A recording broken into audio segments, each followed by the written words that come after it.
directamente a pura clínica, a puro verlos respirar y ver volúmenes en un ventilador.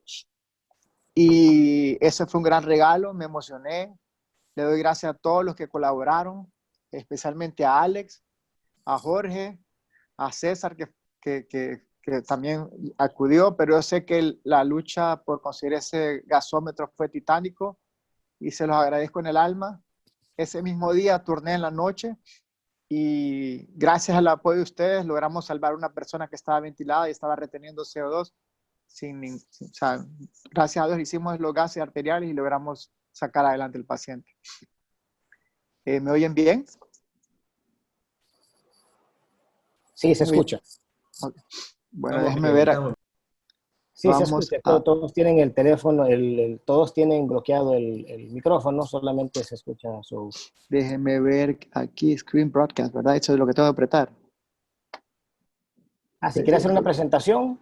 Sí. Sí, share screen creo que es. Y después aprieto Screen Broadcast, ¿verdad? Es correcto. Bueno, yo voy a detener aquí. Listo. Yo creo que ya puede usted. Start Broadcast. Bueno, voy a hacer mi presentación otra vez. Muchas gracias a todos por el gran esfuerzo del club por ayudarnos en la unidad de cuidados intensivos del Hospital Leonardo Martínez. Y mi presentación se va a basar básicamente en lo que pasó hace mes y 3 semanas, un poco más, cuando una comisión del Gobierno de la República nos pidió una reunión para montar así rápidamente una unidad de cuidados intensivos en el Hospital Leonardo Martínez.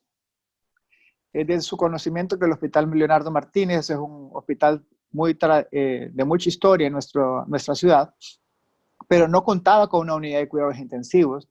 Es un hospital materno infantil, pero cuenta con un edificio muy bonito donde hay unos quirófanos nuevos y unas salas muy bonitas que no tienen que envidiarle a nada que envidiarle a ningún hospital del mundo, que eran las salas donde se atendían las brigadas médico-quirúrgicas, pero no tenían las condiciones para hacer una unidad de cuidados intensivos. Entonces, de forma rápida, conseguimos las camas, conseguimos los ventiladores, y pues lo demás ustedes ya saben, es historia.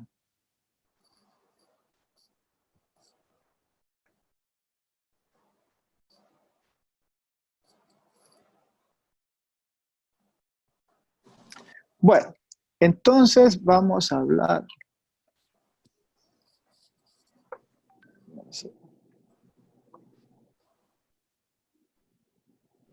No sé si están patas arriba las diapositivas. No, se mira, solo tal vez hágalo un poquito más grande la presentación.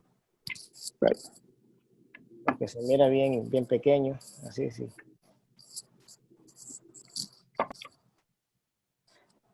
Ok.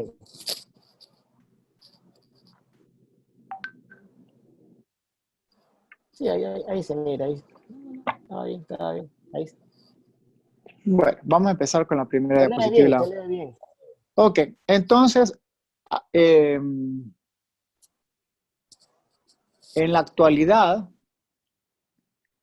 Honduras tiene 736 casos confirmados, de los cuales 58% son hombres y 42% son mujeres. La edad promedio de estos contagiados son 43 años. Y los grupos de edad de los pacientes contagiados van desde meses. Las mujeres se enferman menos que los hombres debido a que las mujeres tienen menos andrógenos, y los andrógenos es una hormona importante que hace que el receptor ECA, donde se fija el virus a la célula, o el receptor de la enzima convertidor de angiotensina, sea más ávida para que ataque el neumocito tipo 2 y todas las células endoteliales del cuerpo.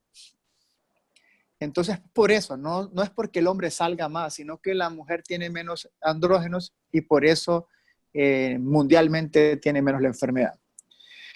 La presentación del caso generalmente es con fiebre y dificultad respiratoria, pero solo el 43 de los casos en alguna literatura menciona que se hace fiebre. Muchas veces la persona se encuentra irritada o con un grado de fiebre, pero no es así como que cuando nos da influenza que nos sentimos que se nos rompe el cuerpo de la fiebre o con el dengue.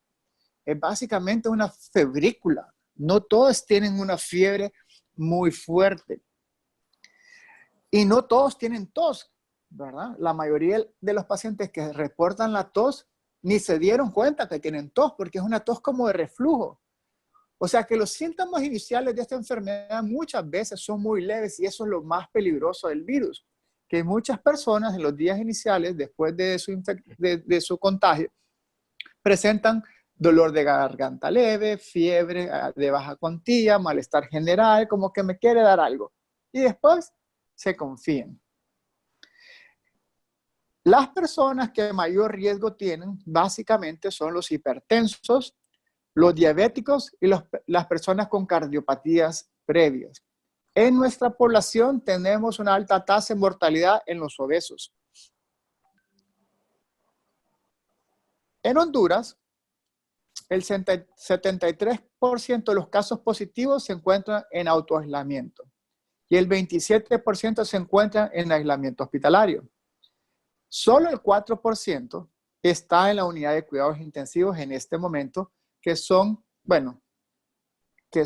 la verdad ahorita son 11, pero esos 8 representan las 8 camas de cuidados intensivos del Hospital Leonardo Martínez. Hoy en la mañana que se actualizó esta diapositiva, ese era el caso. Les puedo contar que la unidad de cuidados intensivos del Hospital del Seguro Social amaneció hoy vacía, pero lo que se hizo fue que se movieron los pacientes con coronavirus de la unidad de cuidados intermedios, que estaban un poquito más delicaditos, para dividir bien el trabajo y que no estuvieran sobrecargadas los médicos y las enfermeras de la sala de intermedios. Entonces, repasando para mencionar cuáles son las personas con más riesgo, son los diabéticos, los hipertensos, los obesos y los cardiópatas. Yo creo de manera muy personal que el gobierno ha perdido un poco de tiempo definiendo los casos. Entonces, en la actualidad, toda persona con síndrome gripal debería ser sospechosa de tener coronavirus. Los síntomas más comunes son la tos, la fiebre, la dificultad para respirar, la náusea, vómitos, dolor de garganta. Y hay tres síntomas o factores de riesgo que son muy importantes mencionarlo, como lo es la dificultad para oler o anosmia y la dificultad para saborear los alimentos. Y esos son signos bien específicos. Una persona que súbitamente pierda la capacidad de afección del sentido del olfato y del gusto, hasta no demostrar lo contrario, tiene coronavirus. Cuando les comentaba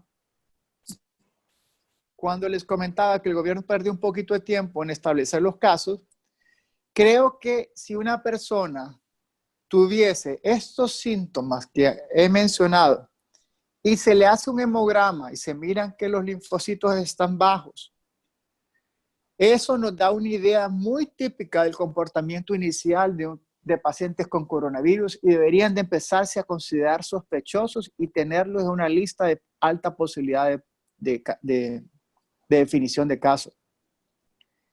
Es más, la prueba de oro, que es la la reacción de cadena de polimerasa en tiempo real, solo identifica un 70% de los casos, o sea que la sensibilidad de esta prueba es del 70%. Por lo cual, se vuelve un caso probable, porque si no tiene el método diagnóstico, pero sigue siendo altamente sospechoso, lo que se hace es repetir la prueba de 3 a 5 días y para poder hacer el diagnóstico. En China, el primer mes creo que fue, o un poquito más, no tenían el primer para buscar la forma de replicación, para replicar el virus, que es un RNA virus. Entonces se empezó a hacer tomografía en todos los pacientes que llegaban con dificultad respiratoria, y la sensibilidad de la tomografía es mayor que la prueba de reacción de cadena en polimerasa, es del 88%. Se llama como caso confirmado aquel que tiene los síntomas y los signos y que la prueba de reacción cadena de polimerasa sale positiva. Y se considera un caso recuperado aquel que 14 días después de su aislamiento tenga alguna prueba negativa.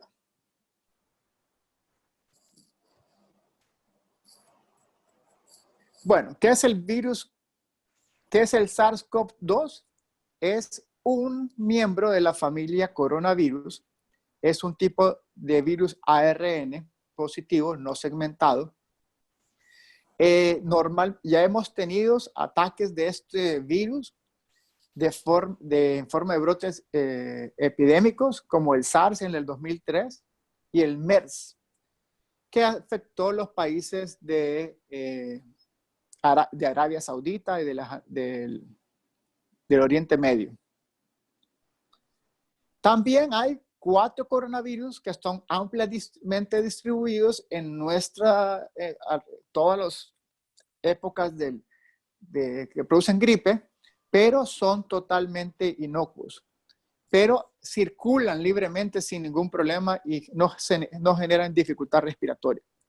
Lo que sucede es que este virus se une a través del receptor de la enzima convertidora de angiotensina 2 a las células del endotelio, especialmente las del pulmón, las que producen una sustancia que se llama surfactante, que hace que el alveolo no se quede pegado cuando respire y se mantenga abierto para realizar el intercambio gaseoso de inhalar oxígeno y exhalar CO2. Es bien importante ese receptor porque en ese receptor se convierte la angiotensina 1 a la angiotensina 2. Por eso es que se ha visto bastante involucrado los casos de pacientes con hipertensos, porque es la misma enzima que bloquean los medicamentos para la presión, como los inhibidores de la ECA, donde el más común es el captopril, o los inhibidores de la ARA tipo 2, el cual hay muchos como irbesartán, Benicar, olmesartán, candesartán, por mencionar los más comunes. Los pacientes generalmente, aparte del síndrome febril que yo les comenté, generalmente se presentan con dificultad para respirar por una insuficiencia respiratoria hipoxémica, y en la tercera etapa de la enfermedad es lo que su servidor y el equipo de cuidados intensivos de los hospitales de esta ciudad nos enfrentamos, que es la tormenta de citoquinas, que es un estadio hiperinflamatorio donde se produce formación de coágulos y trombos, que gracias a Dios de hace unas 2 semanas nos hemos dado cuenta que esa es la forma en que ataca los pulmones y no que era una neumonía por infiltración viral. En pocas palabras, lo que ocasiona son múltiples trombos a nivel de los pulmones, y más adelantito les voy a enseñar unas diapositivas. Quiero recordar cuál es la forma de transmisión. Si una persona tose o habla, expulsa múltiples gotitas. Las gotitas gruesas pueden caer a una distancia de 2 metros o caer sobre las superficies. La transmisión aérea, que es la que más miedo tenemos y que por la cual la Organización Mundial de la Salud creo que no pudo parar la epidemia en su momento, porque son pequeñas micropartículas que quedan suspendidas en el aire y pueden ser inhaladas cuando una persona entra sin ningún tipo de cobertura bucal hasta 3 horas después de que la persona contaminante estuvo en ese cuarto. Imaginémonos que estuviéramos en la reunión en el hotel y alguien del club estornudara, quedara flotando las micropartículas y muchas personas ahí lo inhalaran. Pues esa es la forma que se cree y se está casi seguro que es la causante de esta enfermedad. Pero hay una tercera forma de transmisión que pasamos desapercibida y que yo creo que debo de llamar la atención para todas las personas del club, que son los fomites. ¿Qué es un fomite? Yo toso, las pequeñas partículas caen sobre mi celular, me llevo el celular a la cara, después me toco los ojos y las mucosas y así me contamino. Por eso es bien importante limpiar todos nuestros objetos personales y no solo eso, sino los objetos que llevamos a nuestro hogar, porque el virus puede quedar en el cartón, en el vidrio, en el plástico por muchísimas horas. Quiero hacerles recordarles que es el índice de reproducción básica. El índice de reproducción básica es el número promedio de personas a que este virus o otros virus transmiten el virus. Es el reflejo del comportamiento humano y mejora o empeora según la distancia que tomemos y la higiene de los individuos. ¿Por qué es importante eso? Se cree que este virus puede transmitirse de manera que una persona pueda transmitirlo a 3 personas. Pero en lugares donde hay personas aglomeradas, una persona se lo puede pasar a 15. Y ese fue el caso del crucero Diamond Princess. Una de las características muy importantes de las cuales quiero platicarles con detenimiento son las presentaciones atípicas. Y entre esas están la diarrea, el vómito y los síntomas gastrointestinales. Y la otra es, me dio un poquito de fiebre, ya me siento más o menos bien, pero los días me empiezo a cansar y cuando llego donde el doctor me checa la saturación de oxígeno y está por debajo de lo normal. Yo he tenido pacientes que llegan a hablar conmigo diciendo que se sienten mal, que se sienten un poquito cansados y cuando les pongo el dedo en un pulsímetro están en 70%. Y le digo, ¿se tiene que quedar hospitalizado? Me dicen, no, hombre, doctor, ¿cómo me va a dejar hospitalizado si me siento bien? Pues así es el virus. El virus hace que la persona, a pesar de que está sumamente enfermo, se sienta bien. Y están críticamente enfermos. Creo que eso fue uno de los casos donde nosotros corrimos a atender los pacientes y donde nos equivocamos en intubarlos porque teníamos un pánico de que nos fuéramos a contaminar y el método más seguro era meterlos en un ventilador y meterlos en un circuito de respiración con inhalación y exhalación de forma cerrada. Y el 88.1% de los pacientes que intubaron en la ciudad de Nueva York están muertos. Y hay otros síntomas atípicos. Quiero mencionar la debilidad muscular, la insuficiencia cardíaca súbita, el síndrome de Guillain-Barré. Son de las formas atípicas de esta enfermedad. ¿Qué pasa? El periodo de incubación generalmente de 4 o 5 días, puede variar entre 2 y 7 y puede tardar hasta 14 días. Por eso las cuarentenas se hacen de 14 días. Yo ya tuve un paciente que justamente el día 14 después de regresar de Houston empezó a tener los síntomas de la enfermedad. Bueno, generalmente el paciente, como les dije, pasan por una etapa vírica y a los 6 días probablemente llegan al hospital porque ya entraron en una fase pulmonar y alrededor del día número 10 desarrollan insuficiencia respiratoria y llegan al hospital para ser atendidos o se ingresan a la unidad de cuidados intensivos. El periodo de atención promedio de un paciente en ventilación mecánica intubado de estos pacientes era de 14 a 21 días con una fatalidad altísima del 88% una vez intubado. Nosotros, afortunadamente, tomamos decisiones con las primeras personas que intubamos y que fallecieron, especialmente con la experiencia del Hospital Seguro Social de San Pedro Sula. Entonces tuvimos la bendición de que Dios nos dio el discernimiento y como mirábamos que los pacientes llegaban muy hipóxicos y se sentían bien, iniciamos una terapia que se llama oxígeno de alto flujo, que nos ha dado resultados y que además ha cortado la estancia en las unidades de cuidados intensivos a 7 días en promedio, logrando que tengamos suficientes cupos en los hospitales para poder atender a estos pacientes y darles de alta a la unidad de cuidados intensivos mucho más rápido que el promedio mundial. Aquí están los factores de riesgo rápidamente: mayores de 65 años, enfermedad pulmonar crónica o asma, hipertensión arterial, disminución del sistema inmunitario, diabetes, insuficiencia renal y hepática. Bueno, ya les hablé del diagnóstico, que es a través de la reacción de cadena de polimerasa en tiempo real, pero que la prueba tiene una posibilidad de falso negativo de un 30%, o sea que la sensibilidad del 70%.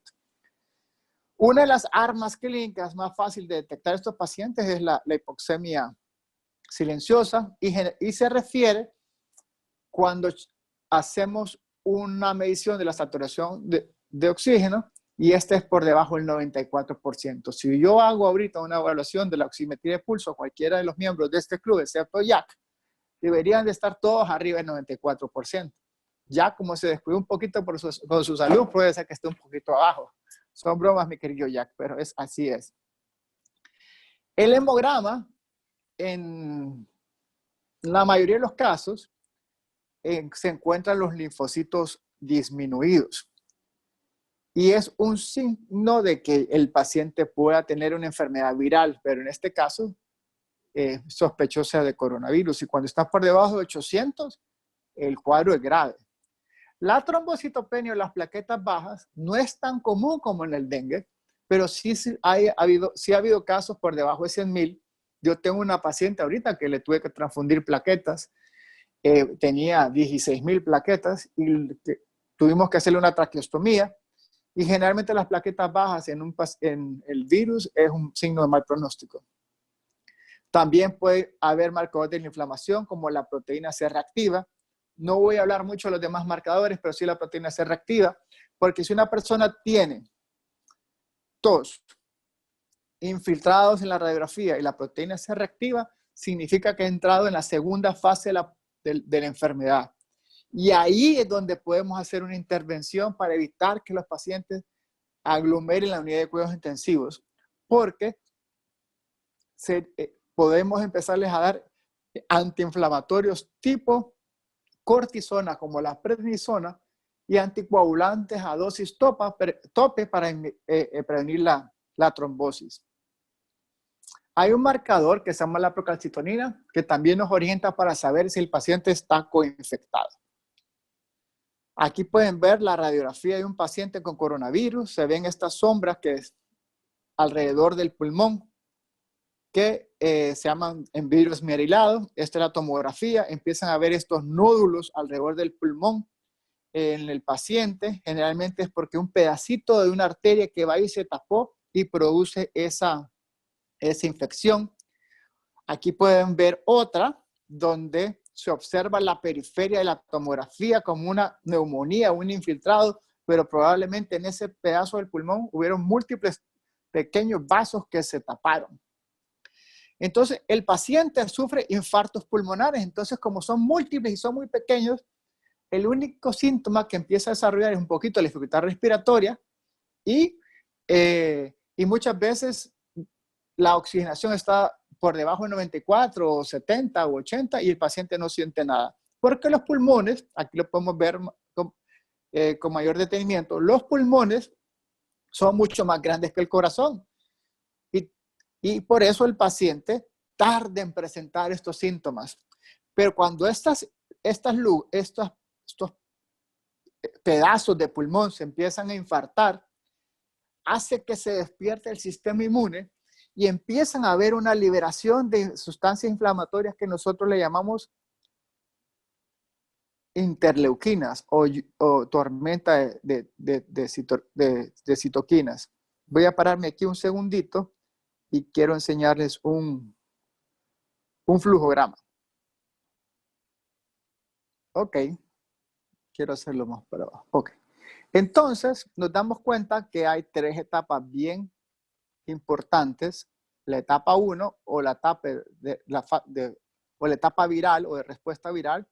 Acá, la cantidad de virus que encontramos en la vía respiratoria es altísima, pero generalmente nos dan muy pocos síntomas, como les comenté, un poquito de fiebre, un poquito de malestar, un poquito de tos, dolor de garganta, se nos va el olfato, sentimos que no nos gustó la comida porque no tenía mucho sabor.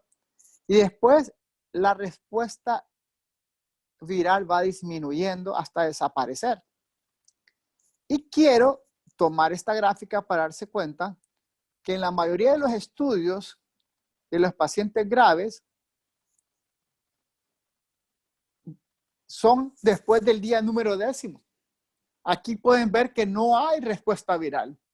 Entonces los estudios están diciendo que este antiviral no sirve y que este otro no, como el opinavir y el ritonavir, y que la hidroxicloroquina no funciona, porque si usted hace cultivos virales de los cadáveres, porque son después del día número 10, no van a encontrar el virus ya se fue.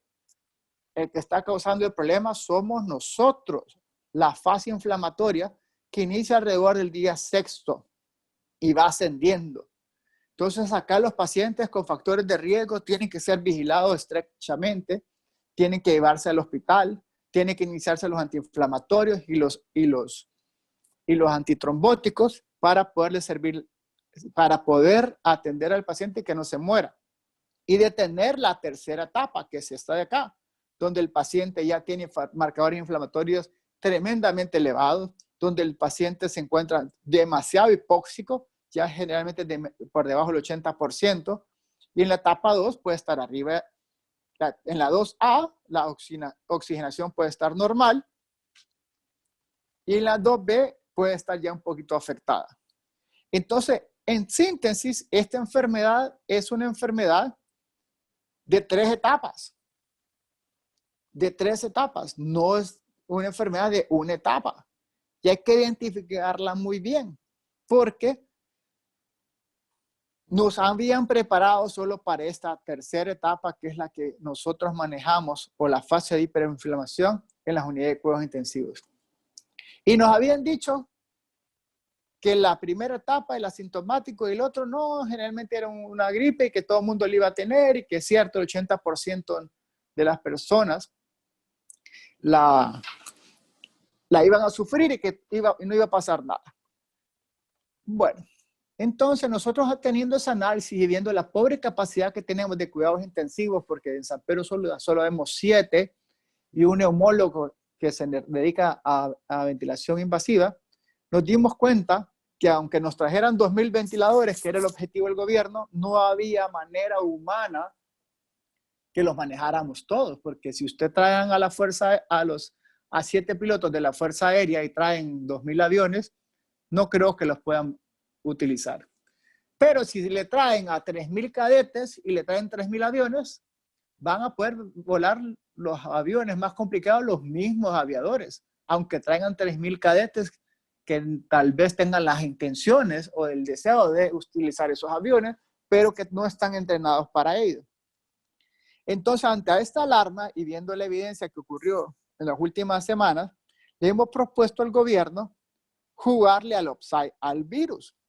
En vez de atenderlos acá, adelantarnos y dejarlos en fuera del lugar y atenderlos en estas 2 etapas. En esta etapa hay varios medicamentos que pueden funcionar, como es la hidroxicloroquina o el plaquenol, la acitromicina, el zinc, y esos 3 medicamentos combinados en experiencias de hospitales de Nueva York y específicamente el doctor Zelenko, que tuve la oportunidad de conversar, ha tenido más de 2.000 pacientes tratados y con solo 2 defunciones que ingresaron a cuidados intensivos. ¿Qué otras cosas sirven? Uno, el foco donde el virus se desarrolla es la orofaringe. Entonces, simplemente como hacer gárgaras de agua oxigenada o con sal, que es sumamente barato, se puede destruir al virus.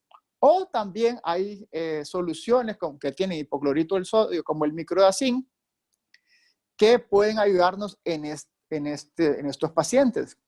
Entonces, ¿qué objetivo es este? El objetivo es empezar a buscar en los barrios, las colonias, las aldeas, a todos los que tengan síntomas y atenderlos ahí con una fuerza de tarea o escuadrón médico, donde se lleve un médico, se les lleve comida a las familias y se haga un cerco epidemiológico, además de apoyados con los patronatos, las iglesias, las alcaldías, para atender en esta fase a la mayoría de los pacientes, que son el 100%, y que esas personas se queden en sus casas siendo asistidas por el gobierno y por las comunidades.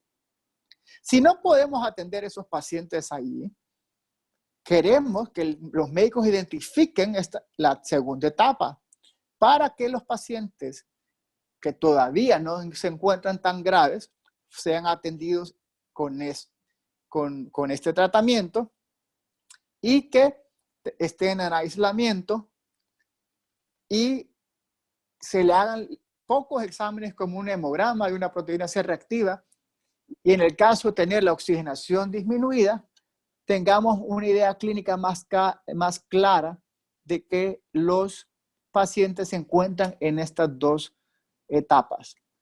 Acá se pueden dar, aparte del tratamiento antiviral, porque hay un componente antiviral, como lo pueden ver en el triángulo azul, se puede iniciar la disminución de la inflamación a través de medicamentos conocidos como corticosteroides, y además hemos identificado que hay otro medicamento, y les voy a dar la primicia, que puede ayudarnos a detener que los pacientes vayan de la 2A a la etapa de inflamación o tormenta de citoquinas. Acá hay un medicamento que se utiliza, que es carísimo, cuesta como 26,000 lempiras el tratamiento, que se llama tocilizumab, está súper escaso, y creo que nos vamos a quedar sin el medicamento porque hay pocas ampollas, todo el planeta está sufriendo esta enfermedad, y sí es muy bueno, nos ha ayudado a sacar muchos pacientes adelante, inclusive una señora de 79 años, un médico de 70, un empresario de 72 años, por decirles uno de los casos con éxito, pero no va a haber para todo el mundo. Y además la posibilidad de sobrevivir a esta tercera etapa, especialmente si el paciente ocupa un soporte ventilatorio importante, es de que el paciente se muera. Entonces nosotros estamos haciendo un estudio con un medicamento que se llama colchicina. La colchicina es un medicamento que también utilizamos para la gota, para la fiebre mediterránea familiar y para la enfermedad de Behçet's. Y que inhibe el macrófago alveolar, la interleucina 1 y la interleucina 6. Ahorita estamos haciendo un estudio que probablemente vayamos a tener reportes en las siguientes 2 o 3 semanas, que es uno de los medicamentos del protocolo que hemos nominado el protocolo Catracho, porque la C es de colchicina, la A es de acitromicina, la T es de tocilizumab, la R de ivermectina, que es un antiparasitario que ha comprobado in vitro a disminuir la tasa del virus en 3 días.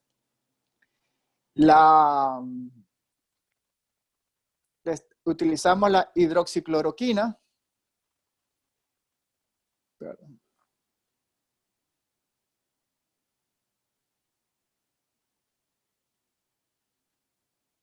Perdón.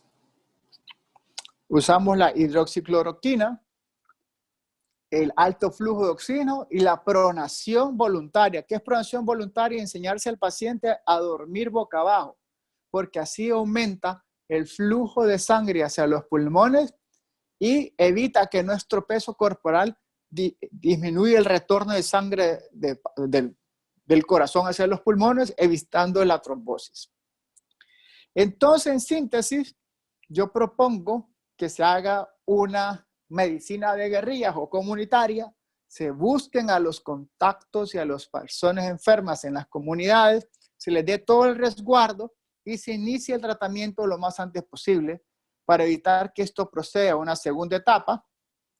Y en esta segunda etapa, utilizar un medicamento, ser bien agresivo con esteroides y anticoagulantes a dosis altas, probablemente inducir iniciar tratamiento con la colchicina, incluyendo en esta etapa, porque la colchicina tiene efecto antiviral, se ha usado en la fiebre mediterránea familiar y específicamente con el virus Epstein-Barr. Se cree que tiene un potencial efecto anti-SARS, es antiinflamatorio y además trata la disminución en las citoquinas.